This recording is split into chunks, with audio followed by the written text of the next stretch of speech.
نحمده ونصلي ونسلم على رسوله الكريم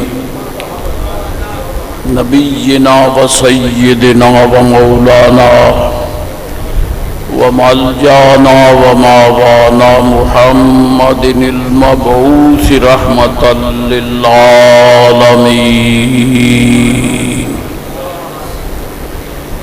وعلى آله وأصحابه وأهل بيته وذريته أجمعين أما بعد فأعوذ بالله من الشيطان الرجيم بسم الله الرحمن الرحيم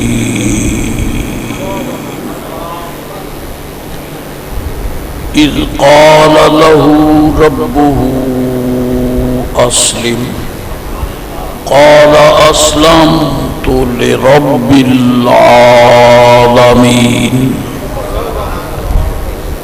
صدق الله مولانا العظيم وصدق رسوله النبي الكريم الأمين الصلاة والسلام عليك يا سيدي يا رسول الله الصلاة والسلام عليك وعلى آلك وأصحابك يا حبيب الله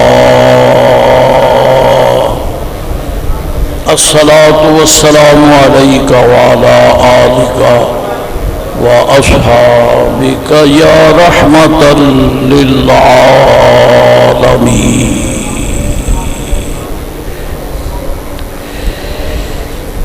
حضور نبی رحمت علیہ السلام کی ذات پاک سے الحمدللہ امت کو جو نسبت اور برکات نسبت حاصل ہوئی سب سے اونچا مقام یہی ہے. چنانچہ وَمَنْ يَبْتَغِ غَيْرَ الْإِسْلَامِ دِينًا فَلَنْ يُقْبَلَ مِنْهُ وَهُوَ فِي الْآخِرَةِ مِنَ الْخَاسِرِينَ.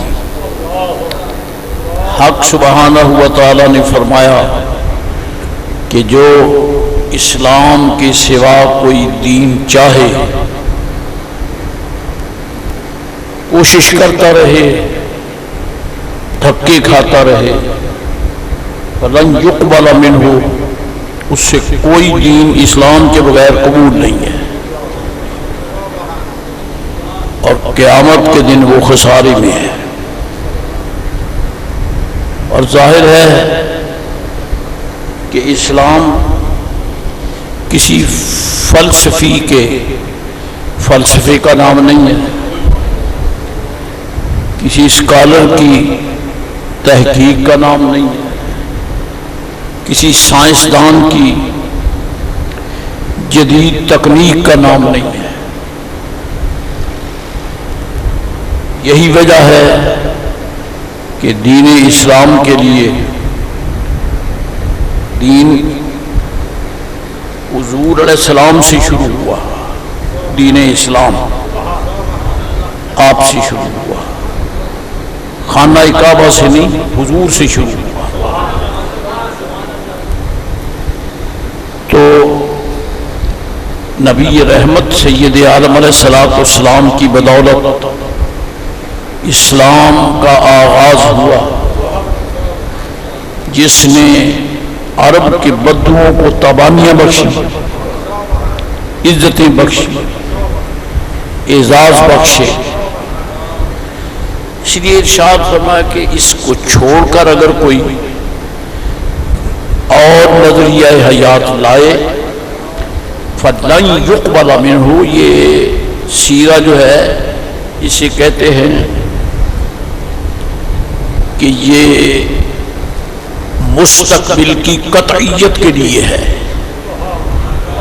نون تاکید، لام تاکید با نون ثقیلہ. تو جو اس حوالے سے فعل تعبیر کیا جائے اس کا معنی یہ ہوتا ہے کہ ایسا کبھی بھی نہیں ہو سکتا، مستقبل کی قیامت تک کے لیے نفی ہو گئی کہ قیامت تک اسلام کے سوا کوئی دین قبول نہیں ہے۔ اور یہ بھی ظاہر ہے کسی بھی نظریہ حیات کے متعلق یہ قرآن پاک میں ہمیشہ کے لیے اپنے بندوں کو نا امید کر دیا، اسلام کے بغیر کوشش نہ کرنا۔ تمہیں تو شاید اس میں کچھ نظر آتا ہو، خدا کی بارگاہ میں اسلام کے بغیر کوئی خوبی ہے ہی نہیں۔ اور یہ بات بھی بالکل واضح ہے، بغیر اسلام رب کریم کو کوئی شے، کوئی نظریہ، کوئی تھیسس کوئی قبول نہیں ہے، مقبول نہیں۔ لا يقبل منه وهو في الآخرة من الخاسرين۔ تو اس کے لیے سادہ سی تعبیر یہ ہے کہ کوئی کیسا بھی ہو اور وہ پیش کرے مسترد ہے، ہاں وہ نظریہ حیات جو حضور عطا کرے وہ قبول ہے، کیونکہ اسلام چلا ہی حضور سے ہے۔ پہلے رسول کرام نے بھی اسی اسلام ہی کے متعلق گفتگو فرمائی، اپنی امتوں کو عطا فرمایا، لیکن سب سے مکمل اسلام جو ہے وہ حضور علیہ السلام کی آمد سے۔ مسلمان ہونا اس سے بڑا اعزاز ہی کوئی نہیں، مسلمان ہونا اس سے بڑی کوئی عزت ہی نہیں ہے۔ مسلمان ہونا اسلام کا تعارف، دامن اسلام میں جو حقائق ہیں اس کے بغیر کوئی علم ہے ہی نہیں، چاک مارنے والی بات ہے۔ لوگ جو اسے چھوڑ کر علم کا دعویٰ کرتے ہیں وہ دھکے کھاتے ہیں۔ اللہ کریم فرماتا ہے وَهُوَ فِي الْآخِرَةِ مِنَ الْخَاسِرِينَ۔ اگر اسلام کے علاوہ کوئی اور نظریہ حیات بھی قبول ہوتا تو پھر اپنے محبوب علیہ السلام کو وہ نظریہ دے کر بھیجتا، چونکہ اسلام حضور کے دست کرم سے ملا ہے تو خدا کی بارگاہ میں نہ کوئی اس مقام پر رسول پہنچا، نہ نبی پہنچا، اور اسلام کے مرتبے پر کوئی زاویہ حیات نہیں پہنچا ہے، کہ آپ سے ملا ہے، اسلام حضور سے ملا ہے۔ اس واسطے رب کریم نے نا امید کر دیا ساری کائنات، لا يقبل منہ، دھکے کھاؤ، اسلام کے بغیر کوئی نظریہ حیات قبول نہیں ہے۔ وَهُوَ فِي الْآخِرَةِ مِنَ الْخَاسِرِينَ۔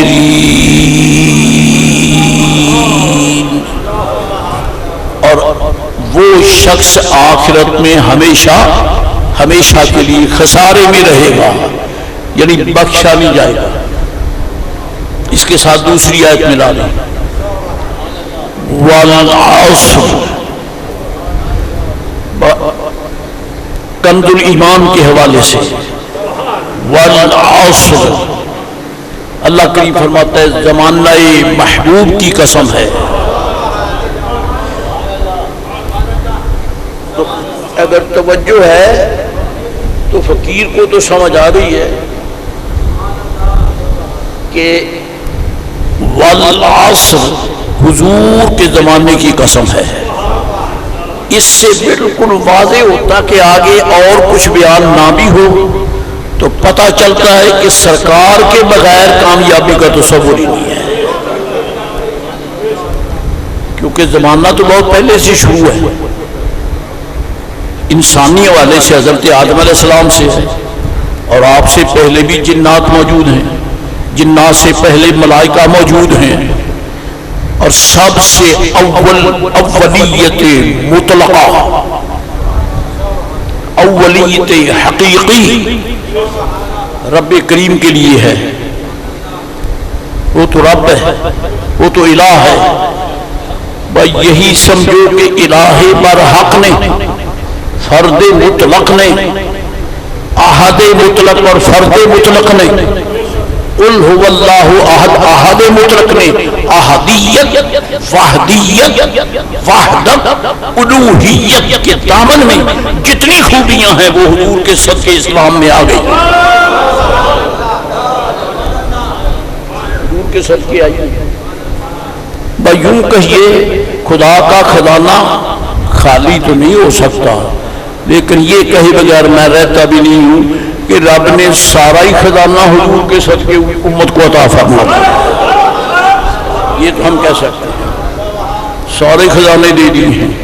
اس کی تو کوئی حد نہیں ہے، نہ اس کی ذات کی حد ہے، نہ اس کی صفات کی حد ہے، نہ اس کے خصائص کی حد ہے، لیکن یہ تو کہہ سکتے ہیں کہ حضور علیہ السلام کے صدقے آپ کی امت کو رب کریم نے اپنا سارے خزانے عطا کر دیے ہیں۔ اس لیے فرمایا والعصر ان الانسان لفی خسر، بے شک انسان میرا خسارے میں ہے۔ اور ادھر کیا فرمایا وَهُوَ فِي الْآخِرَةِ مِنَ الْخَاسِرِينَ، کون؟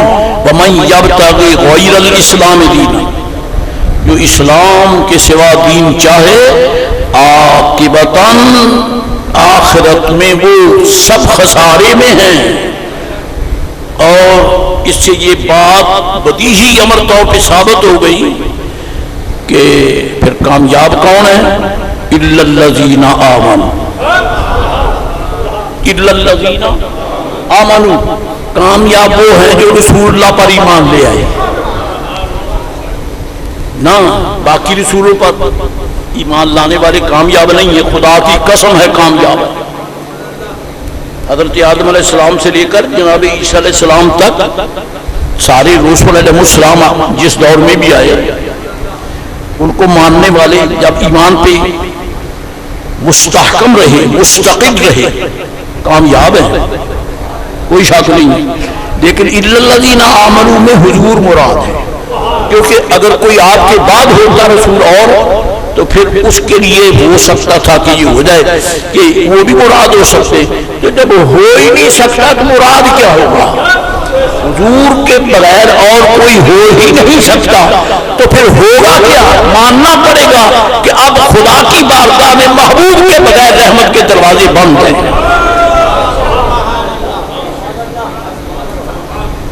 وہ بھی ان کے بغیر کچھ نہیں دیتا۔ إِلَّا الَّذِينَ آمَنُوا وَعَمِلُوا الصَّالِحَاتِ وَتَوَاصَوْا بِالْحَقِّ وَتَوَاصَوْا بِالصَّبْرِ،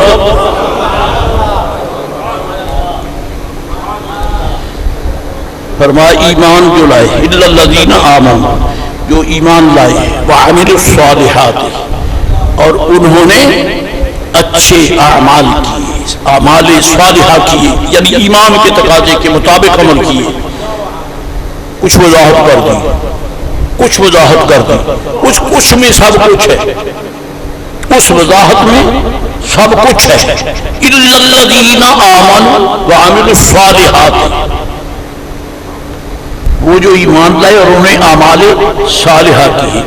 کچھ وضاحت کر دی وَتَوَاصَوْا بِالْحَقِّ وَتَوَاصَوْا بِالصَّبْرِ، اور انہوں نے ایک دوسرے کو حق کی وصیت کی اور صبر کی تلقین کی۔ اور جب آپ قرآن شریف پڑھیں، فقیر پڑھ کے عرض کر رہا ہے کہ یہ دونوں صیغے تواصوا بالحق، تواصی بالحق، تواصی بالصبر، یہ دونوں جو ہے نا، جب ہم ان کو دیکھیں تو یہ ایک شیشہ ہے، یہ آئینہ ہے، جس میں جو نظر آتا ہے وہی محمد عربی ہے، کیونکہ نبی رحمت علیہ السلام کے بغیر حق ہے ہی نہیں، حضور کے بغیر جب آپ آ گئے تو اب حق آپ ہی ہیں اور کوئی نہیں ہے، یا پھر حق اس کے پاس ہوگا جو ان کا منگتا ہے۔ چنانچہ آپ ماشاءاللہ پڑھے لکھے ہیں، آپ کو اس کا تنبہ بھی ہوگا کہ جس دن سرکار علیہ السلام نے مکہ شریف فتح کیا اور مکہ معظمہ یہ میرے آقا کی جلوہ گری سے ہی فتح ہو گیا، جنگ نہیں ہوئی۔ مکہ معظمہ کے گلی کوچوں میں خون نہیں بہا، حالانکہ یہ شہر وہی ہے جہاں حضور کے غلاموں کے خون بہائے گئے۔ یہاں بلال پاک کا خون بہا، یہاں میرے آقا علیہ السلام کے غلاموں کو ستایا، مارا، پیٹا گیا، کھینچا گیا، پتھروں کی بڑی بڑی چٹانیں ان کے سینے پہ رکھی گئی۔ حضور کے غلاموں کا خون یہاں بہا، لیکن کروڑوں درود و سلام سرکار کی ذات پر آ کر تشریف لائے، مکہ شریف قدموں میں آ گیا جنگ کے بغیر۔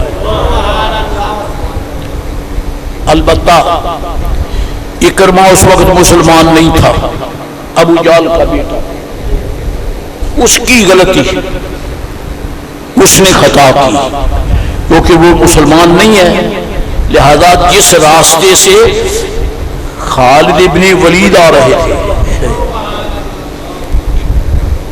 اس کے مقابلہ میں روکنے کے لیے اس سمت میں اکرمہ اور اس کے ساتھی چھوکرے تھے، دماغ میں فکر تھا کہ ہم نہیں آنے دیں گے۔ انہوں نے اپنی غلطی کی بنا پہ سیف من سیوف اللہ کو چھیڑا، پھر انہوں نے جو سامنے آیا گاجر مولی کی طرح کاٹ کے رکھ دیا۔ یہ اس میں کافروں کی کا قصور ہے۔ سرکار نے تو غلاموں کو تلواریں حمائل میں رکھنے کا حکم دیا تھا، نکالنے کا حکم نہیں دیا تھا۔ جب مزاحمت ہو تو پھر راستہ روکنے والا کوئی نہیں۔ آج حضور کے منگتوں کی راہ روکنے والا کوئی نہیں ہے، کیونکہ بیت اللہ شریف کے مالک آ گئے ہیں۔ چنانچہ سرکار حضرت خالد بن ولید رضی اللہ تعالیٰ عنہ نے اور آپ کے ساتھی نے ان کو دبایا اور کئی پھرنار ہوئے، باقی رہتے بھاگ گئے۔ رپورٹ پہنچ گئی حضور تک کہ حضور فلاں علاقے میں فلاں راستے پر یہ جھپٹ ہو گئی ہے۔ حضور نے فوراً حکم بھیجا، خالد بن ولید سے کہا تو خبردار اب حملہ نہیں کرنا۔ عرض کی حضور کبھی نہ کرتے، وہ صرف ان کی زیادتی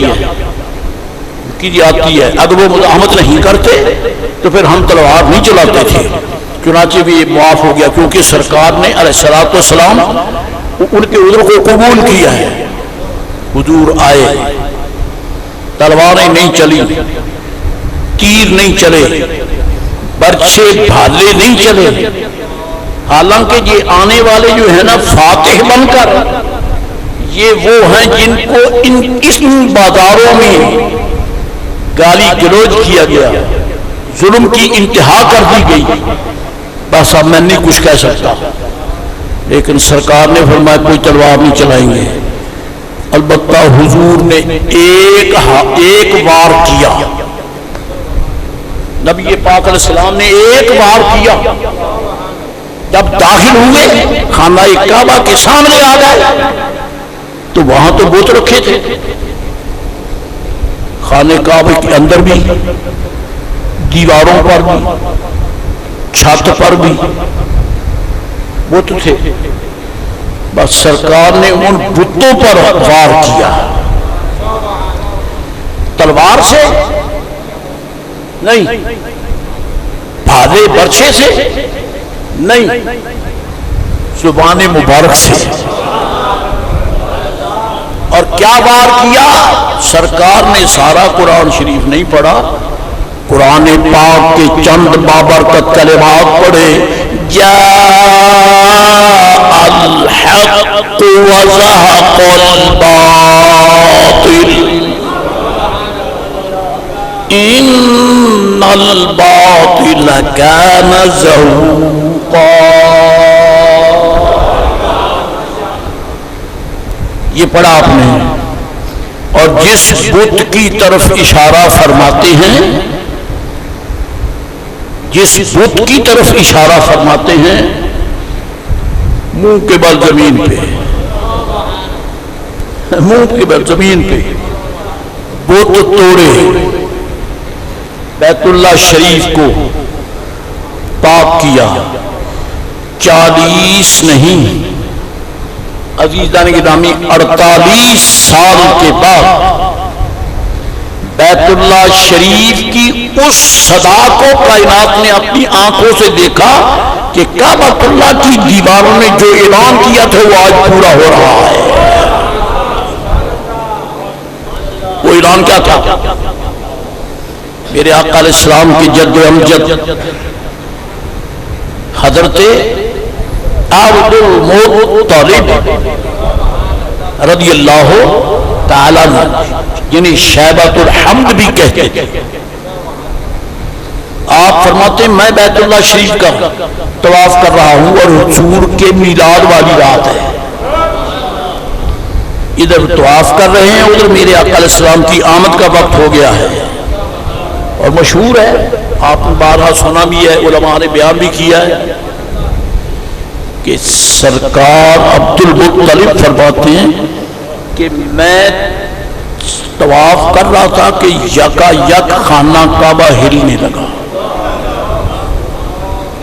اور یہ ہلنا زلزلہ نہیں تھا، کیونکہ زلزلہ ہو تو سب کو آئے، میرے ذوق میں کچے مکان نہیں ہل رہے، پتھروں کی مضبوط چٹانوں سے بنا ہوا کعبہ 5 پہاڑوں کے پتھروں سے، 5 پہاڑ ان کے پتھروں سے بنا ہوا خانہ کعبہ ہل رہا ہے۔ اب اس پہ بحث کروں تو پھر جب وقت چاہیے کہ 5 پہاڑ کیوں ہیں، اس کی کیا حکمت ہے، اس کی کیا حکمت ہے، نہیں بتاتا، ٹائم نہیں ہے میرے پاس، اس کو شروع کرتا ہوں تو اور کام لمبا ہو جائے گا، اور مجھے یاد آ گیا پچھلے جمعے کا قرضہ بھی میرے سر پہ ہے، توفیق ہوئی تو اتاروں گا انشاءاللہ، توفیق ہوئی تو اتاروں گا۔ حضرات گرامی، آپ فرماتے بیت اللہ شریف ہلنے لگا، باہر دیکھتا ہوں تو سارا شہر سکون میں ہے، کوئی عمارت نہیں ہلتی، کوئی نہیں ہلتی، کعبہ شریف ہل رہا ہے۔ یار لائٹنگ اور ڈیکوریشن تو اسی مکان پہ ہوتی ہے جہاں خوشیاں ہوں، جہاں خوشی نہیں ہوتی وہاں تو ڈیکوریشن نہیں ہوتی نا، جس گھر میں شادی ہے ڈیکوریشن وہی ہوتی ہے نا۔ اللہ اکبر، آج کعبۃ اللہ کے باسیوں کسی کو پتا نہیں کہ کون آ رہا ہے، یہ خدا کو پتا ہے، اور بتایا کیسے کہ میرے گھر کو دیکھ لو، یہ میرا ہی گھر ہے، میری اجازت سے ہل رہا ہے۔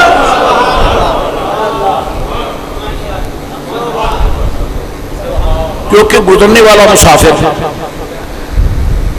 جب دیکھتا کہ ویل ڈیکوریٹڈ مکان ہے، بڑی لائٹنگ ہے، اس کو نہیں پتا گھر ہے کس کا، لیکن لائٹنگ پتا دیتی ہے کہ یہ گھر والا خوش ہے، چاہے کوئی ہو، نام کا نہیں پتا، تعارف کوئی نہیں، کوئی انٹروڈکشن نہیں ہے، من ہوا مسمہ من ایہم، نہیں پتا کون ہے، کس قوم کا ہے، لیکن گھر بتا رہا ہے کہ گھر والے کو خوشی ہے، نہیں سمجھ آتی۔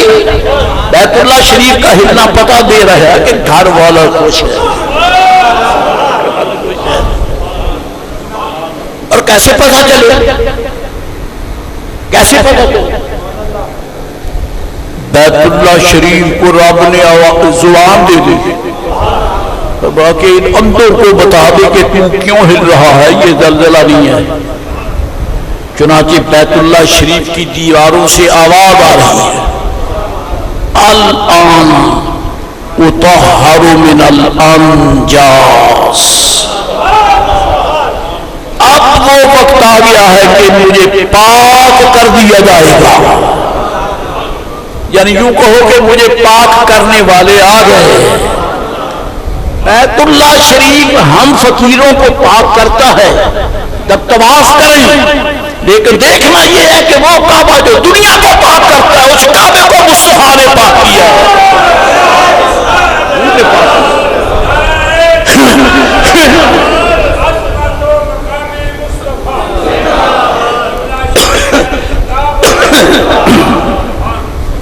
خانہ کعبہ ہل رہا ہے، زلزلہ نہیں ہے، یہ خوشی سے جھومنا ہے۔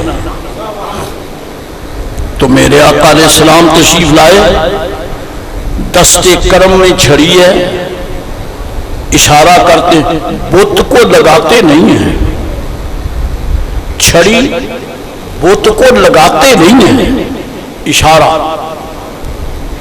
ایک بات تو میں پوچھ سکتا ہوں، میرے سامنے اساتذہ بھی بیٹھے ہیں، پڑھے لکھے حضرات بیٹھے ہیں، جب کسی کو اشارہ کریں تو وہ سمجھ جاتا ہے کہ مجھے بلا رہا ہے، ٹھیک ہے، وہ سمجھ گیا کہ مجھے بلا رہا ہے۔ میرے آقا اشارہ کرتے ہیں، وہ تو سمجھ گئے کہ ہمیں گرانے والے آ گئے ہیں، اب ہماری عملداری یہاں قائم نہیں ہے۔ چنانچہ جب اشارہ کرتے ہو تو منہ کے بل بت زمین پر، حالانکہ بڑی مضبوطی سے وہ گاڑے ہوئے تھے،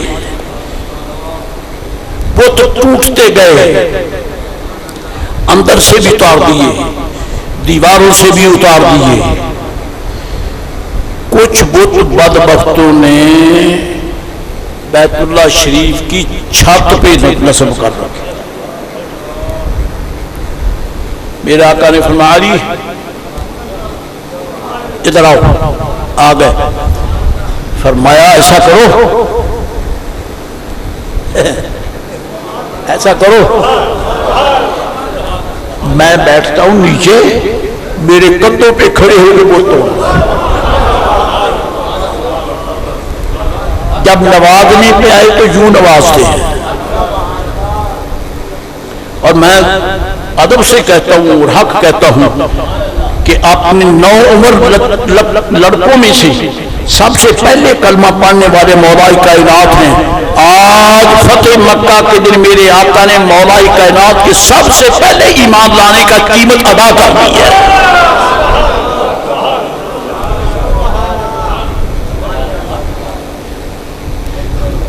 یا رسول اللہ، علی کیسے آپ کے کندھوں پہ کیسے رکھے پاؤں؟ فرمایا پھر کیا کریں، پھر کیا کریں؟ یہ گفتگو مدارج النبوت کے حوالے سے ہو رہی ہے، اور اگر ساتھ میں انسان الوجود کو ملا لیں تو تب بھی ٹھیک ہے جی، حوالے کی ضرورت تو نہیں ہوتی، ذرا اپنا ذوق ہے۔ کتابیں بزرگوں کے صدقے پڑھی جو ہیں تو سنانی بھی تو آپ ہی کو ہے نا، سکھ تو سنتے نہیں ہیں، سنی سنتے ہیں نا، سکھ نہیں سنتے، جائیں جہنم میں۔ عرض کی میرے آقا میں نیچے بیٹھتا ہوں، میرے کندھوں پہ تشریف رکھے اور میں علی نبوت کا بوجھ اٹھا لے گا؟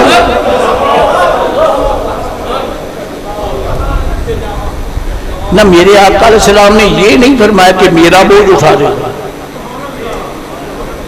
یہ بھی تو سوچنا چاہیے، میرا بوجھ اٹھا لے گا، اپنے کا نام نہیں لیا، فرمایا نبوت کا بوجھ اٹھا لے گا۔ اللہ اکبر، اللہ اکبر۔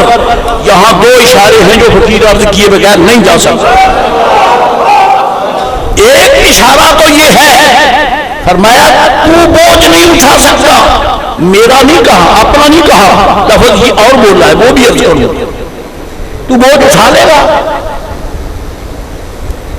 حیران ہو گئے مولا کائنات، علی ہیں، اشیاء الاشیائی ہیں، کائنات کے بہادروں سے بڑے بہادر ہیں، ہاں جی، میدان خیبر کی آبرو ہیں، میدان بدر کی آبرو ہیں، احد کی آبرو ہیں، خندق کی آبرو ہیں، سوائے غزوہ تبوک کے باقی سارے غزوات کی آبرو علی شیر خدا ہے۔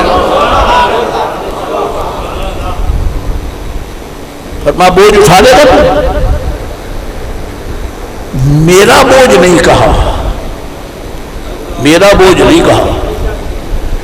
اس میں فقیر کو جو اشارہ سمجھ آتا ہے وہ یہ ہے، اور چیلنج کے ساتھ آپ سے خیرات نہیں ہے، اگر یہ معیاری حکمت نہیں ہے تو گریبان آخر ہے، لیکن حوصلے سے اس کی کیا وجہ ہے؟ میرے آقا علیہ السلام نے یہ نہیں فرمایا کہ تو میرا بوجھ اٹھا لے گا، یہ نہیں فرمایا، کیونکہ خدا کی خدائی میں مصطفیٰ بوجھ رکھنے نہیں آئے، اٹھانے آئے ہیں۔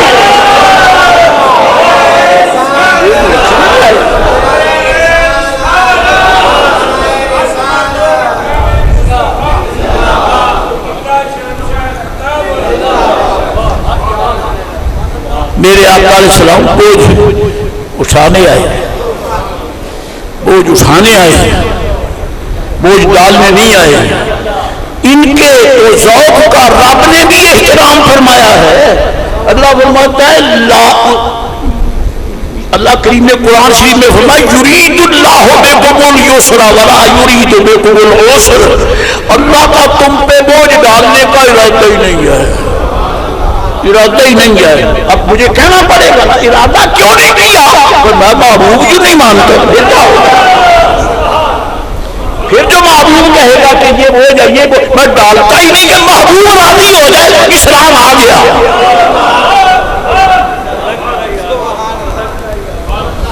سبحان اللہ۔ میرے آقا علیہ السلام نے اشارہ کیا، فرمایا علی اب جو لفظ بولے وہ یہ تھے کہ تو نبوت کا بوجھ نہیں اٹھا سکتا، تو نبوت کا بوجھ۔ معلوم ہوتا ہے کہ مولائی کائنات بہت بڑے عظیم ہیں، لیکن حضور ان سے بھی بہت بڑے طاقتور ہیں۔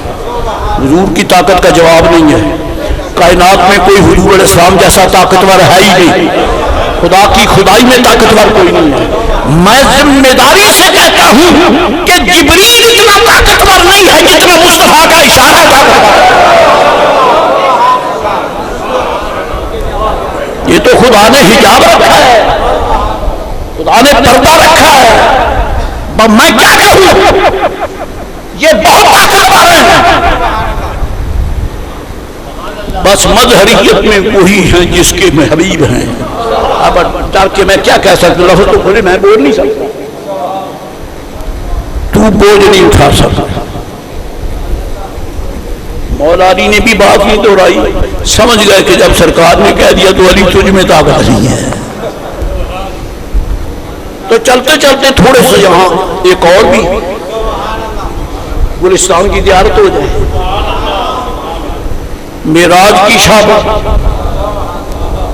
معراج کی شب جب سرکار ہجرت پہ چلے اور جبل سور کی طرف چلے جی، اور سرکار کے قدمین شریفین ٹھوکر لگ لگ کے زخمی ہو گئے، ابو بکر سے برداشت نہ ہو سکا، برداشت نہ ہو سکا۔ عرض کی یا رسول اللہ میں نیچے بیٹھتا ہوں، میرے کندھوں پہ آپ،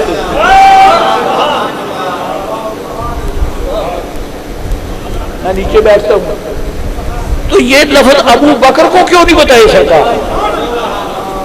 یا تو نہیں اٹھا سکتا؟ تو مجھے کہنے میں کوئی حرج نہیں ہے کہ میرے آقا کا فیصلہ یہی ہے، جس بوجھ کو نبوت کے بوجھ کو علی شیر خدا نہ اٹھا سکے ابو بکر اٹھا سکتا ہے۔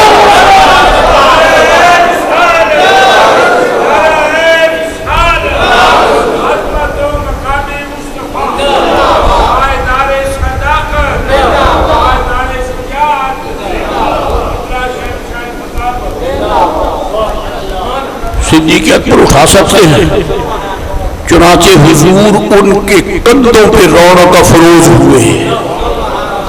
خدا توفیق دے، اللہ موقع دے، خدا نصیب کرے اگر حرم مبارک کی زیارت کا شرف حاصل ہو، حج شریف کا، عمرے کا، تو پھر ذرا جبل سور کی چڑھائی میں کھڑے ہو کر دیکھنا کہ چڑھائی کیسی ہے، پھر پتہ چلے گا کہ محبوب کو اٹھانے والا ابو بکر کتنا طاقتور ہے۔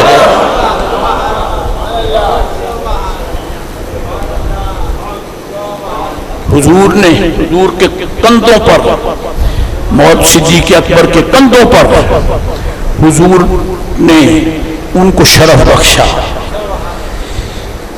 یہ نہیں کہہ دیا علی ابو بکر تو بوجھ نہیں اٹھا سکتا، معلوم ہوتا ہے میئرمنٹ سرکار کا سب سے کامیاب ہے، پیمانہ ترازو ہے نا وہ حضور کا بہت بڑا عظیم ہے، بہت بڑا عظیم ہے۔ ان سے فرما دیا نہیں اٹھا سکتا، انہوں نے درخواست کی تو سرکار ان کے کندھوں پر بیٹھ گئے۔ ایک تو طاقت کا پتہ چل گیا، یہ تو ہو نہیں سکتا کہ کوئی بکواس کہے کہ جب صدیق اکبر کے کندھوں پر بیٹھے تو نبوت نہیں تھی، جو کہے گا پکا بے ایمان ہے۔ حضور نبی نبوت سمیت جلوہ گر ہوئے، رسالت سمیت جلوہ گر ہوئے، پوری کائنات کے رسول ہو کر جلوہ گر ہوئے، عرش و فرش کے رسول ہو کر جلوہ گر ہوئے، سارے قدسوں کے رسول ہو کر جلوہ گر ہوئے، ساری خدائی کے رسول ہو کر جلوہ گر ہوئے۔ ابو بکر تجھ پہ کون سوال تو سارا بوجھ اٹھا لیا ہے۔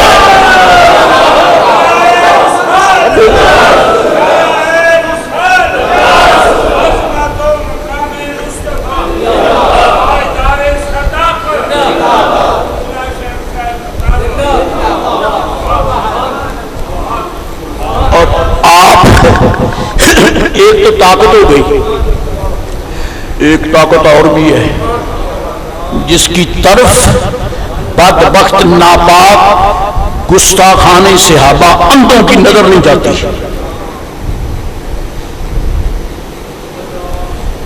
جنہیں آج تک حضور صدیق اکبر کی وفا پر شک ہے،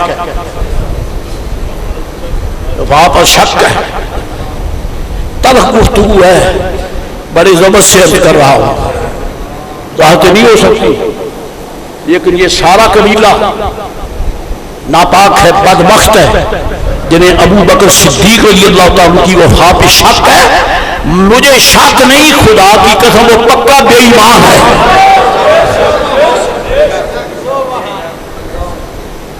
کیونکہ رب فرماتا ہے اِذْ يَقُولُ لِصَاحِبِهِ لَا تَحْزَنْ إِنَّ اللَّهَ مَعَنَا۔ اللہ فرماتا ہے اِذْ يَقُولُ لِصَاحِبِهِ، جبکہ حضور اپنے ساتھی سے فرما رہے تھے۔ ذرا اپنے عرف کی بات کر لو، جس کا بہت آپ ادب کر کہتے جی آپ تو میرے صاحب ہیں، کہتے نہیں کہتے؟ امام صاحب کہتے آپ تو ہمارے صاحب ہیں، استاد جی آپ تو میرے صاحب ہیں، تو میں کہتا ہوں جو تیرا صاحب ہے وہ تیرے نزدیک محترم ہے، تو جس کو رب محبوب کا صاحب ہے بتا ابو بکر کتنا عظیم ہے۔ اس یقین میں صاحب ہی، جبکہ حضور اپنے صاحب سے فرما رہے تھے۔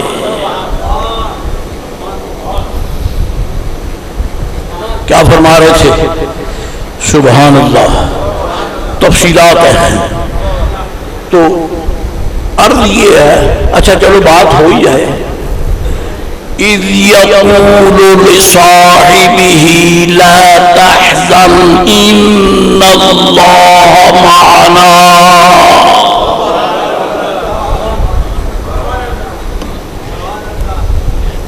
ایک آیت میں صدیق اکبر کا 4 مرتبہ ذکر کیا رہا،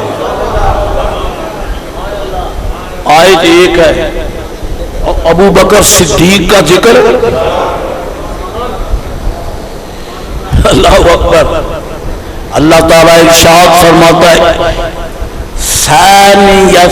اِذْ أَخْرَجَهُ الَّذِينَ كَفَرُوا ثَانِيَ اثْنَيْنِ،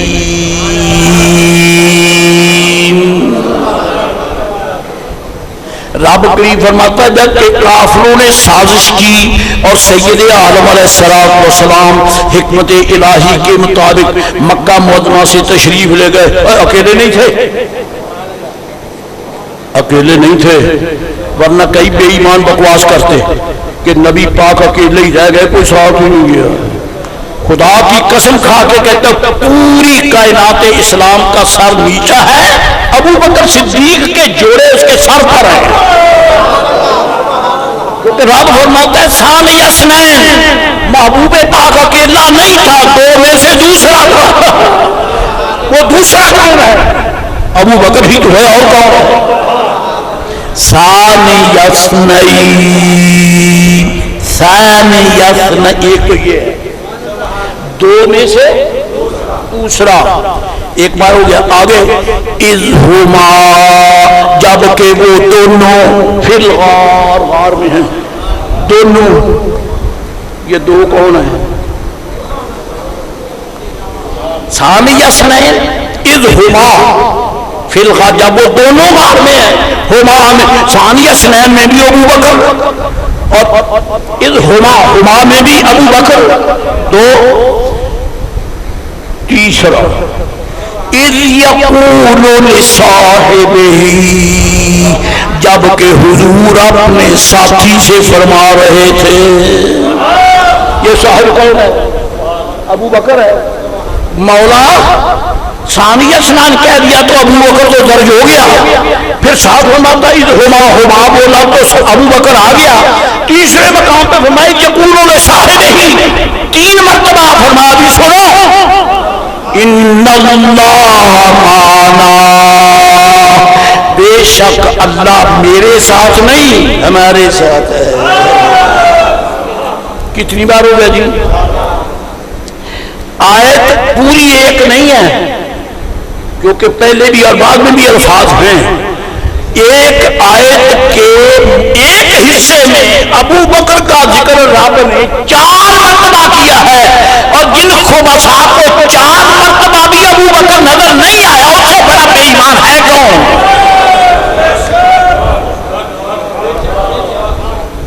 سب سے بڑا بے ایمان وہ ہے حضور نے صدیق اکبر نے سرکار کو کندھوں پہ بٹھایا اور غار ثور تک پہنچے 3 میل کی بلندی ہے الحمدللہ فقیر حقیر نعمت فقیر حقیر کو اس پہ حاضری کا شرف حاصل ہوا میرے برادر گرامی میرے بھائی جان میرے بڑے بھائی ان کی میت میں اس فقیر کو وہاں حاضری ہوئی اور پھر ہم نے وہاں کھڑے ہو کر حضور پر صلاۃ و سلام بھی پڑھا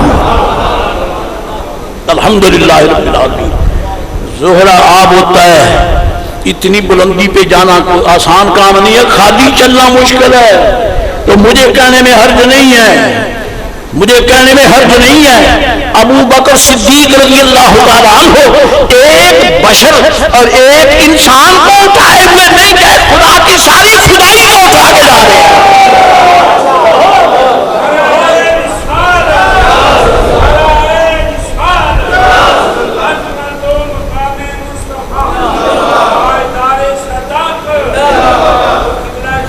سبحان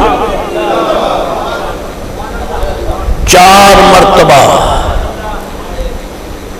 صدیق اکبر کا ذکر خیر ان مبارک الفاظ میں آیا سبحان اللہ اور پھر یہ میت اتنی پیاری لگی غار شریف میں بھی رہے اور شیخ محقق نے ایک یہاں سوال یعنی لکھا ہے کسی میں دم ہم ہو تو بیان کریں اس کا جواب سوال کر دوں پتہ چل جائے کہ آپ کتنے پانی میں ہیں آپ کی بات نہیں منکرین بدبختوں کی بات ہے کمینوں محبوب کی پاک ذات کے قدموں کی دھول کو عقل پہ ڈالتے ہو تمہیں کیا معلوم ہے کہ محبوب علیہ السلام کا مقام اور مرتبہ کیا ہے 4 راتیں 3 دن نبی رحمت علیہ السلام کی معیت میں ابو بکر صدیق رضی اللہ تعالیٰ عنہ حضور کے قدموں میں غار ثور میں گزارے ہیں ٹھیک ہے اب بتائیے اتنے پیریڈ میں حاجت نہیں ہوئی ہوگی شیخ فرماتے ہیں شیخ محقق عبدالحق محدث دہلوی کیا پیشاب کی حاجت نہیں ہوئی ہوگی حوائج ضروریہ پیش نہیں آئے ہوں گے 4 راتیں 3 دن کیونکہ جس راستے سے داخل ہوئے اس پہ تو کافروں کے لیے رب نے مورچہ لگا دیا کہ گزرنے نہیں دیے. کافروں کے لیے مورچہ ہے, دشمن مورچے کو کراس. رب بے نیاز, نعمت ساری کائنات سے بڑی ہے, مورچہ کتنا مضبوط ہے.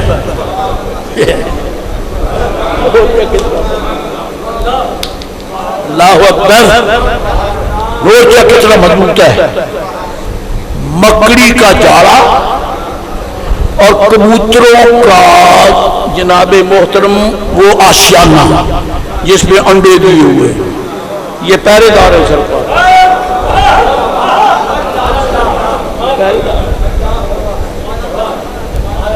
اب ادھر تو پہرے دار ہیں, کفار آئے اپنی موت مار کے دفع ہو گئے, اور آگے آگے جناب چوکیدار جاڑا بھی تنا ہوا ہے, اور کبوتروں کا جوڑا بھی اپنے آشیانے میں بیٹھا گھونسلے میں. ہاں جی, تو اس راہ تو گزر نہیں سکتے کیونکہ یہاں تو چوکیدار بیٹھے. اگلی طرف گزرگاہ ہے نہیں, آگے تو غار ہے, غار بند ہے.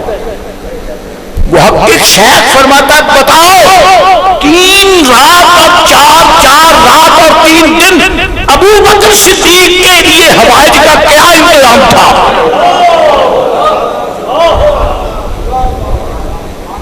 وہ تو سید الرسول ہے, وہ تو امام الانبیاء ہے, وہ تو حبیب خدا ہے, بلکہ وہ تو سر قدرت ہیں, تو سر قدرت ہے. پھر ابو بکر صدیق ان کو ضرورت پیش نہیں آئی. 3 دن اور 4 راتیں پیاس لگی. یہ بھی لکھا ہے, روایات میں آتا ہے آج کی میرے آقا پیاس لگی ہے, پیاس لگی. اور میں ابو بکر آگے چلے جاؤ غار میں, اگلے حصے میں آگے چلے جاؤ. انہوں نے نہیں کہا کہ سرکار کا غار بند ہے, آگے کون ہے جہاں سے پانی دے گا. انہوں نے فرما دیا یہ چلے. اب گئے تو آگے چشمہ اور وہ چشمہ ایز اے اسپیشل کیس رب نے ابو بکر صدیق کے لیے جاری کیا ہے.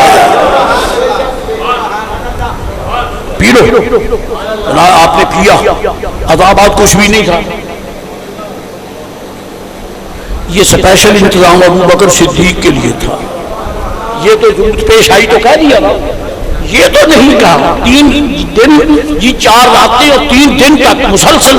یہ تو نہیں کہا میرے آقا مجھے حوائج ضروریہ ہیں, میں پیشاب کہاں کروں, میں حوائج میں کیسے جاؤں, نہیں کہا. شیخ محقق فرماتے پتہ یہ چلا کہ رب کریم نے صدیق اکبر کو انسانی عمارت سے پاک کر دیا تھا, اور جن کے منگتے کو رب محبوب کے سر سے پاک کرتے وہ مصطفیٰ کیا ہے.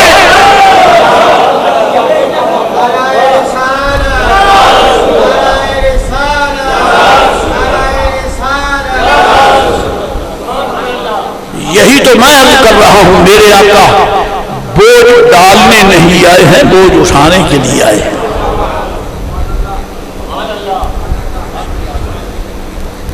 چار رات اور 3 دن مسلسل رب ذوالجلال نے حضرت صدیق اکبر رضی اللہ تعالی عنہ کی پاک ذات سے عوارض جسد انسانی سب محو کر دیے. اور یہ بھی کوئی نہ کہے کہ کچھ کھایا پیا بھی نہیں, نہ بھی کھایا پیا ہو تو 1-2 دن تو پیشاب آتا ہی ہے. اور انہوں نے لنگر کھایا ہے, کہاں سے آتا تھا؟ ابو بکر صدیق کا سارا گھر حضور کی خدمت پہ لگا ہوا تھا. آپ کی شہزادی طیبہ طاہرہ اسماء رضی اللہ تعالیٰ عنہا ام المومنین حضرت صدیقہ رضی اللہ تعالیٰ عنہ کی ہمشیرہ صاحبہ وہ کھانا پکا کے الگ احترام اور راز کے ساتھ آتی تھی تاکہ کسی کافر کو پتہ بھی نہ چلے, اور حضور کو پیش کر جاتی. اور آپ کا نوکر عامر ابن فہرہ وہ جو دو اونٹنیاں تیار کی تھی ان کو چراغ یعنی چراگاہ میں لے جاتا اور چرا کر وہ انتظام کرتا اور حالات. اور حضرت ابوبکر صدیق کے شہزادے ان کی ڈیوٹی تھی کہ مکہ شریف کے بازاروں میں چل پھر کر جاسوسی کرنا. کافر کیا سوچ رہے ہیں؟ اس لیے نہیں کہ میرے آقا کو ان کی معاذ اللہ خطرہ ہے، سرکار یہ دکھایا چاہتے ہیں کہ لاکھ چکن ڈالو مصطفیٰ کا گھیرا تم نہیں توڑ سکتے.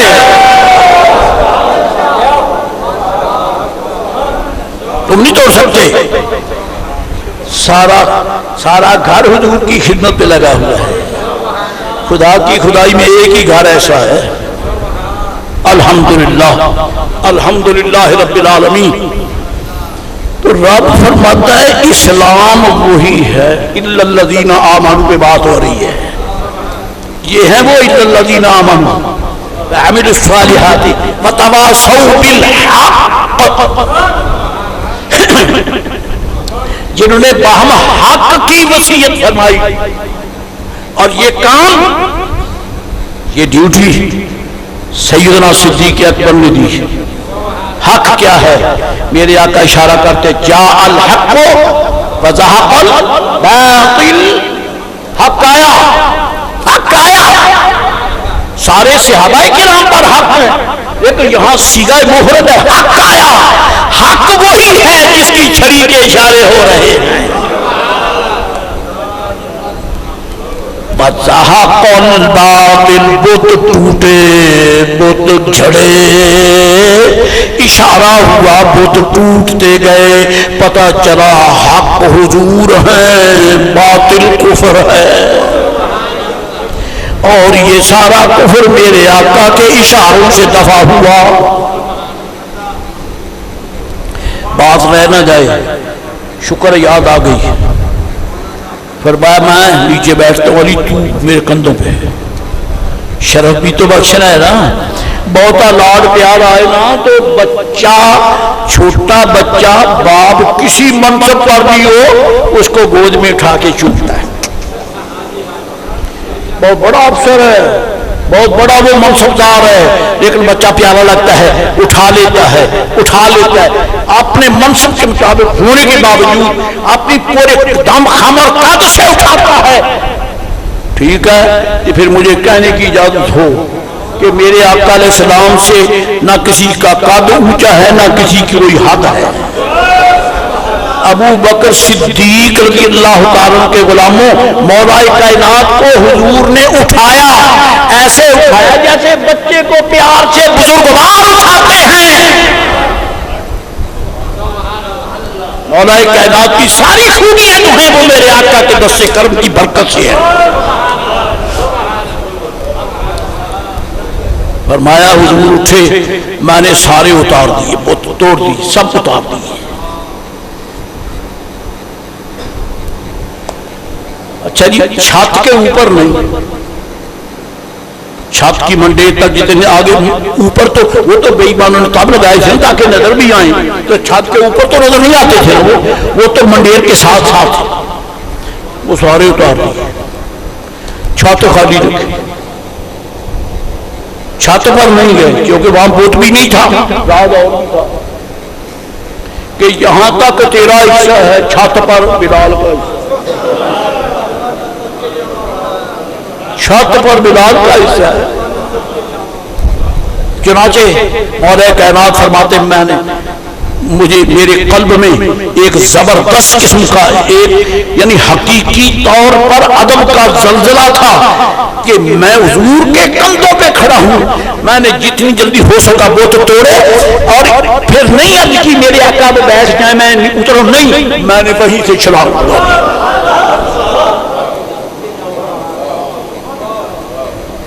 میں نے وہیں سے چھلانگ لگا دی اور چھلانگ لگائی. چھلانگ لگا کے حضور مولا کائنات فرماتے میں ہنسنے لگا.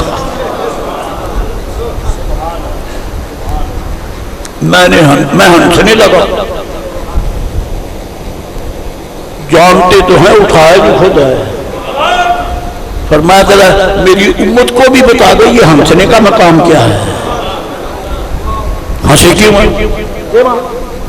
ہنسے ہو؟ عرض کی یا رسول اللہ ہنسی تو اس لیے آ گئی تعجب کی ہنسی ہے، تعجب کا یہ تبسم ہے۔ فرمایا کس بات کی تعجب ہے؟ عرض کی میرے آقا بڑی اونچی چھت سے چھلانگ لگائے تو یا پنڈلی گئی یا گھٹنا گیا۔ میں نے بہت اونچی جگہ سے چھلانگ لگائی کچھ بھی نہیں ہوا۔ فرمایا کہاں سے چھلانگ لگائی ہے؟ کیوں پوچھتے ہیں؟ میرے آقا کیوں پوچھتے ہیں؟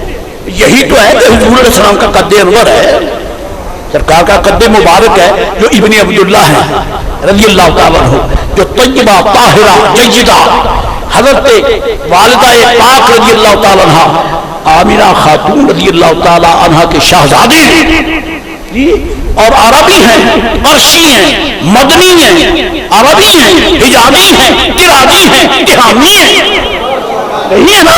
تو آخر انسانی قد بھی تو ہے نا۔ فرمایا علی کہاں سے چھلانگ لگائی ہے؟ عرض کی آقا میں دیکھ رہا تھا کہ میرا سر عرش سے لگا ہوا ہے۔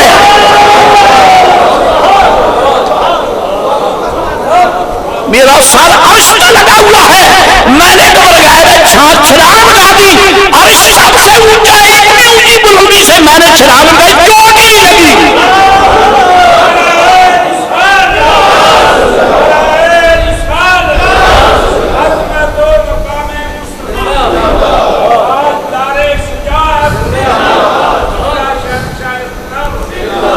کیا فقیر کا دعویٰ سچ نہیں ہے؟ میرے آقا بوجھ ڈالنے نہیں آئے، اٹھانے آئے۔ فرمایا علی تجھے چوٹ لگے کیوں؟ تو جو کہتا ہے چوٹ نہیں لگی تھی بلندی سے، چوٹ لگے کیسے؟ عرض کی آقا بظاہر تو ایسے کہ بہت اونچا تھا تو میں چھلانگ لگا دی، انتظار نہیں کی کہ حضور بیٹھ جائے، دیکھتا ہوں کہ بہت بلندی پر ہوں، لیکن چھلانگ لگا دی کہ چوٹ لگتی ہے تو لگے، سرکار پر زیادہ میں وزن نہ رکھوں، میں نے چھلانگ لگا دی۔ فرمایا چوٹ کیسے لگے؟ جب تجھے اٹھانے والا مصطفیٰ ہو، اتارنے والا جبریل ہو۔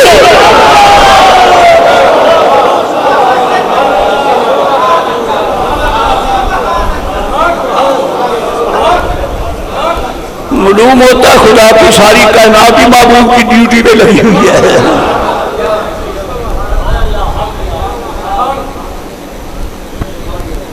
یہ اسلام کی تعبیر ہے جو میرے آقا کے دست کرم نے اپنی امت کو عطا فرمائی۔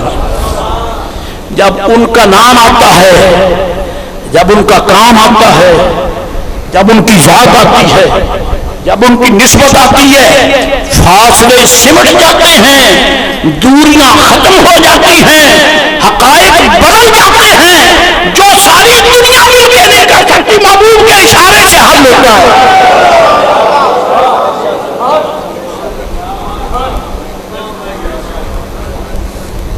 یہاں ایک مسئلہ اور بھی آیا،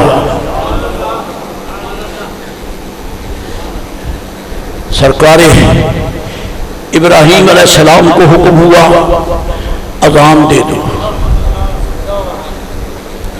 بانگے بانگے میں فرق ہے، مؤذن میں فرق ہے، یہ انوکھا مؤذن ہے۔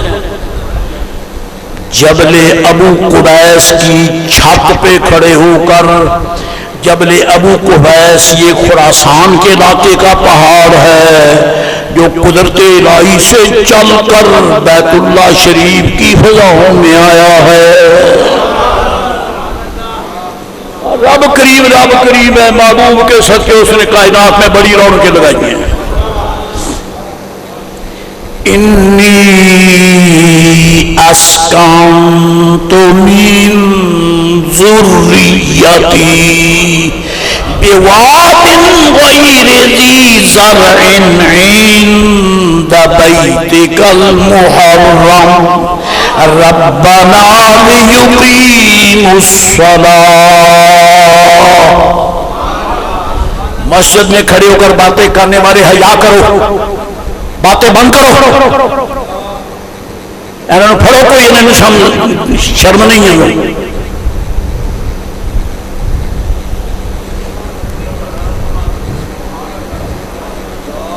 کروں؟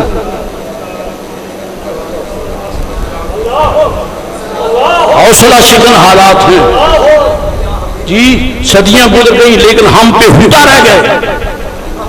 آج تک یہ مسجد کا احترام تو کیا ہوگا، ذکر مصطفیٰ کا بھی احترام نہیں ہے. یہاں آگے کیا بکواس کر تو باہر نکل جاؤ.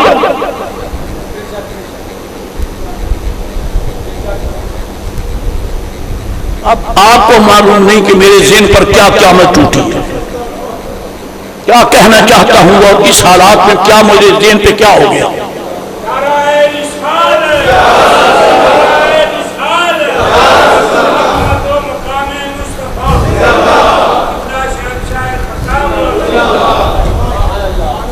اذان دے دیں. اذن فی الناس بالحج، لوگوں میں حج کی اذان دے دیں. نہ لوگ جبل ابو قبیس کے پاس ہی تھے کہ صرف مکہ شریف میں تھے، کہ صرف حرم کعبہ کے ارد گرد تھے، کہ صرف جزیرہ نمائے عرب میں تھے. پھر ناس قل اعوذ برب الناس، رب الناس سب کا رب ہے، شرق غرب شمال جنوب سب کا رب ہے. تو ابراہیم علیہ السلام نے پھر ناس سب کے لیے اذان دی. معلوم ہوتا ہے شرق غرب شمال جنوب ساری کائنات کے لوگوں کے لیے حضرت ابراہیم علیہ السلام نے اذان دی. پاگل کہیں کہ تو لاؤڈ سپیکر لگائے تو محلے سے باہر نہیں سنتا. یہ اللہ کے خلیل کی آواز ہے کہ پوری کائنات سن رہی ہے. ظالموں جن کا درجہ بے مثال ہے وہ رسول کے درجے مثال ہے، اور جن کے مقدس جد امجد کا یہ مقام ہے اس مصطفیٰ کا کیا مقام ہے.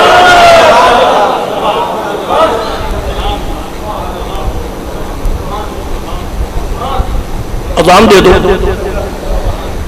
چنانچہ ابراہیم علیہ السلام نے اذان دی. یہ بات تو میں آپ سے پوچھ سکتا ہوں اور آپ مجھے دیانت سے جواب دینا. غریب آدمی، مسکین، بے علم، جاہل، مجھے صحیح جواب دینا تاکہ آپ کے بھی آپ پر کہیں بیان کر دوں تو پکڑا نہ جاؤں. بتائیے جو مؤذن اذان دیتا ہے مسجد میں، حی علی الصلاۃ ہے نا، تو نماز میں وہ شامل ہوتا ہے کہ نہیں ہوتا؟ ذرا سوچ کے بتا دو. عارضی آئے نہ آئے، پورے والے کے ٹریڈر کمپنیوں کے، جناب ٹریڈنگ کمپنیوں کے بڑے بڑے ناخدا آئے نہ آئے، چودھری آئے نہ آئے، ممبر آئے نہ آئے، جائیں جہاں کے وہ ہیں، آخر بانگا تو ہوتا ہے نا، اذان جو دیتا ہے اذن. اور جو مؤذن اذان دے کے نکل جائے، میرے خیال میں اگلی اذان وہ نہیں دے سکتا. آپ کہیں چلو نکلو، بڑا بےہودہ ہے تو. اذان دے کر بھاگ جاتا ہے، لوگوں سے کہتا ہے حی علی الصلاۃ نماز کے لیے، اور آپ چلا گیا. مؤذن کے لیے لازم ہے کہ اذان دی ہے تو پھر حاضری دے. ابراہیم علیہ السلام نے اذان دی. سیرہ بھی اذان کا ہے، اذن اس کی مصدر تعظیم ہے. اینا اذن یؤذن تعظیما فهو مؤذن. آتی گرامر کے نہیں آتی. آپ نے اذان دی. اب مسئلہ اگلا جو ہے یہ ٹھوس سنی بننا پڑے گا تو سمجھ آئے گی. دبڑ کو سنی واہیات کو میں مانتا ہی نہیں.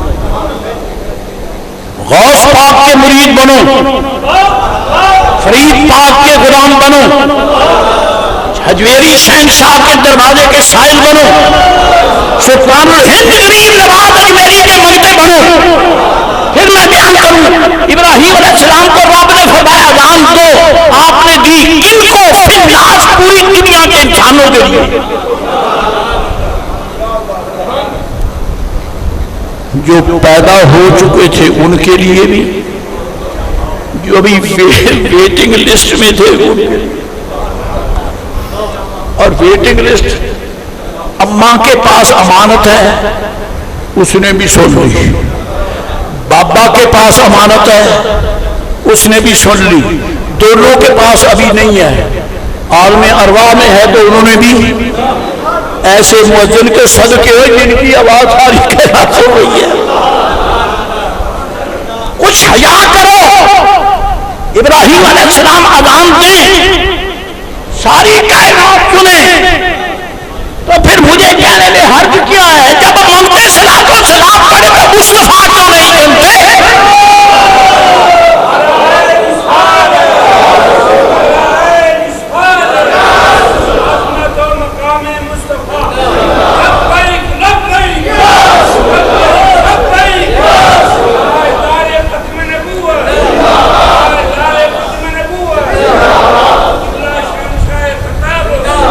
ضد چھوڑو, ٹرننگ لو. نماز کا قبلہ خانہ کعبہ ہے, ایمان کا قبلہ مصطفیٰ ہے. اور میں یہ بھی عرض کر دوں کہ میرے آقا علیہ السلام ہمارے ایمان کے قبلہ ہیں. خانہ کعبہ کی سمت اگر معلوم نہ بھی ہو, تاریکی ہے, انسان اکیلا ہے سفر میں, معلوم نہیں کہ کس سمت ہے, فرمایا اس سلسلے میں تحری کرو. تحری یتحری تحرن تحرین فہو متحرن, یعنی گریڈ لاؤ, گریڈ. اندازہ کرو کہ ادھر ہوگا قبلہ, بتانے والا ہے کوئی نہیں, ادھر ہوگا, چلو ادھر ہوگا کہ بسم اللہ اکبر, منہ طرف کا وشیش اللہ اکبر.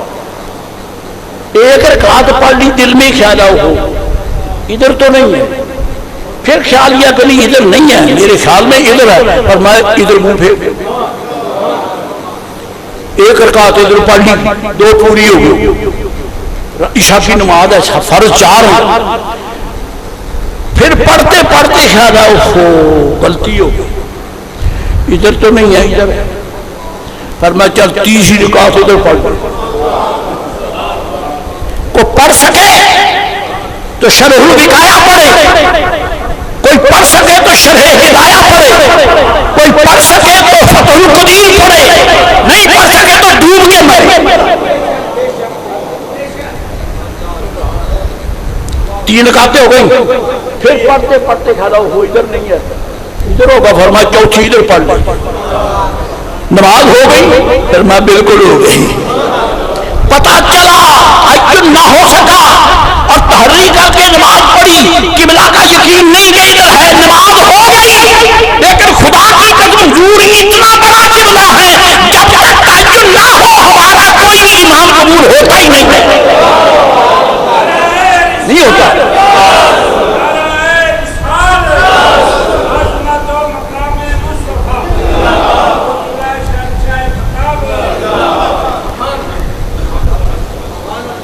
پتا چلا سرکار, اب مجھے شعر یاد آئی ہے.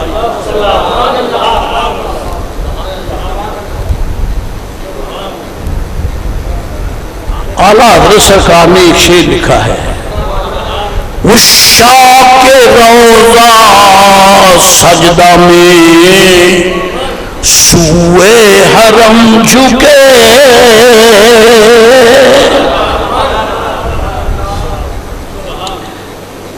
یہ ہے رکن اسود, یہ ہے رکن اسود, وہ ہے رکن عراقی, وہ ہے رکن شامی, وہ ہے رکن یمانی. یہ رکن یمانی سے آگے پھر رکن اسود. رکن اسود اور رکن یمانی کے درمیان جو ہے اس دیوار, جب اس کی طرف منہ کریں گے تو اللہ اکبر اللہ اکبر. سنیوں کا پیر جب تک حضرت حرم مدینہ میں رہے آدھا حضرت, پر میں رکن یمانی اور رکن اسود کی دیوار کس طرح منہ کر کے نماز پڑھتا. وجہ یہ ہے کہ اس سمت میں مدینہ شریف ہے. یہ میں کہہ رہا ہوں ایسے مدینہ شریف تو جو ہے اس طرف ہے, تو میں یہاں کھڑا ہو کے پڑھتا. کسی نے پوچھ رہے بابا جی اس طرف کھڑے ہو جائیں رکن اسود سے رکن عراقی کی اس دیوار کو, پھر میں بالکل جائے گا. رکن عراقی سے رکن شامی کی دیوار بالکل جائے گا، رکن شامی سے رکن یمانی یہ دیوار بالکل جائے گا. تو بابے آئی چیز کیوں کھڑنا ہے؟ اے سنیاں دا پیر بولیا پر بھی پجا چکی فرمایا عشاق روضہ سجدہ میں سوئے حرم چکے، عشاق روضہ سجدہ میں سوئے حرم چکے، اللہ جانتا ہے کہ نیت کدھر کی ہے، اللہ جانتا ہے کہ نیت کدھر کی ہے. مفتی احمد یار خان گجراتی نے عرض کی بابا جی سانو پتہ لگ گیا تہاڈی نیت کدھر. اور جس منگتے نے دروازے کا لنگر کھایا ہوا اس کو اپنے پیر کا پتہ ہی ہوتا ہے، تو جنہوں لطر پائے انہوں نے بھی پتہ ہے. یاری دا لنگر جی نے کھاتا ہے غوث پاک کا لنگر تو انہوں لگ رہا ہے نا. حضرت مفتی احمد یار خان گجراتی آپ نے اعلیٰ حضرت کی زیارت کی ہے، برکات حاصل کی ہیں. اس کے جواب میں وہ عرض کرتے ہیں سر تو سوئے حرم چکا، دل سوئے کوئے مصطفیٰ. سر تو سوئے حرم جھکا، دل سوئے کوئے مصطفیٰ. تے کئیاں نوں سٹ پینی سی، آپ فرماندے نے دل کا خدا بھلا کرے، یہ نہیں اختیار میں. دل کا خدا بھلا کرے، یہ نہیں اختیار میں.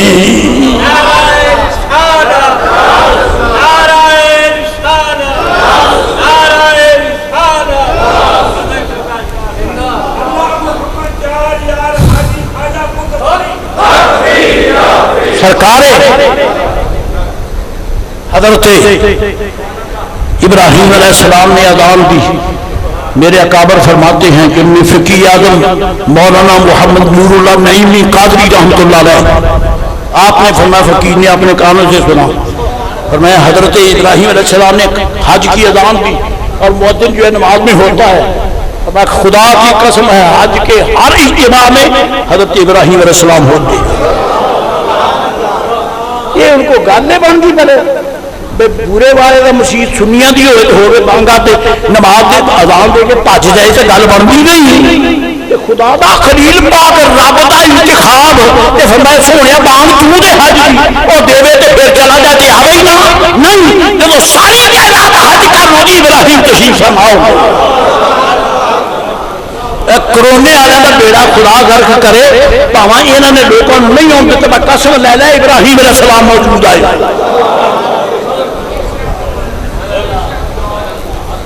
ایک تو بزرگ یہ ہو گئے تے دو ہور میں اپنی ڈائری پٹ کے میں ویکھے بھی تو وعدہ کیتا یہ اج دسی ضرور لوگ ہی پریشان ہو. دو بزرگ ہور نے، ایک کتنے پڑھیا یہ اعلیٰ حضرت مرفوعات پڑھیا ہے. اتنے دو ایک تے ہو گئے ابراہیم علیہ السلام تے دوسرے دو کیڑے نے، ایک حضرت خضر علیہ السلام نے تے تیسرے حضرت الیاس علیہ السلام نے. یہ بھی ہوں یہ دونوں بابے رل کے نا جب حج مبارک ہو جاتا نا تے آپ رمی جمرات کرتے ہیں اور جناب محترم صاحب قربانیاں بھی دے لیتے ہیں. اور اس کے بعد حلق ہوتا ہے نا، خضر علیہ السلام الیاس علیہ السلام کا حلق کرتے ہیں، الیاس علیہ السلام حضرت خضر علیہ السلام کا حلق کرتے ہیں اور زمزم شریف پر چلتے ہیں. سارا سال زمزم پہ ہی وقت گزرتا. کتنے ہو گئے؟ چوتھا میں نہیں کہا گا قابو ہی تسی انجام دو. ہوں بیٹھی آستے ملا بھی موری پھیر دیر گیا آنے والے کل کا پتہ نہیں ہے خدا کی قسم ہے لا ورب العرش جس کو جو ملا ان سے ملا میرے اکابر فرماتے سرکار دو عالم نبی رحمت علیہ السلام ہر حج کے موسم میں اپنی امت میں جلوہ کرتے ہیں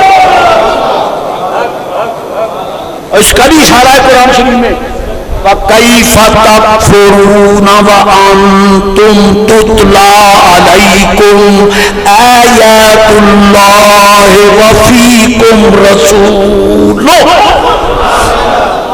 اللہ فرماتا تم کافر کیسے ہو سکتے ہو تمہارے سامنے میری آیتیں پڑھی جاتی ہیں اور میری آیتیں نہیں پڑھی جاتی فیکم رسولہ تمہیں میں میرا رسول بھی جلوہ کر ہے